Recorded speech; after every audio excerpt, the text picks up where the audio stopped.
ఏ party బాబు? స్వస్తిక్ party. ఇక్కడ సంతకం చేయండి. ఓకే.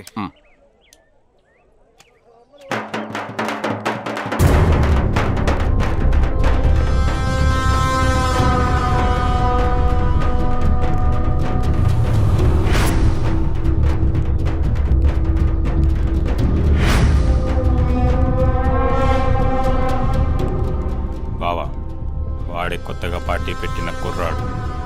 వెనకాల ఉంది వాడి ఫ్రెండ్స్.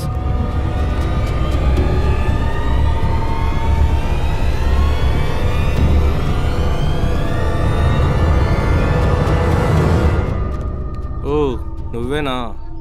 ఈ మధ్య జనాల్లో నీ పేరు బాగానే వినిపిస్తోంది. రంగురంగుల బట్టలు వేసావు కదా. పొలిటీషియన్ అనగానే వైట్ డ్రెస్ అనే ఫిక్స్ అవుతారు, కానీ పని చేయాలని మాత్రం ఎవడు ఫిక్స్ అవ్వడే.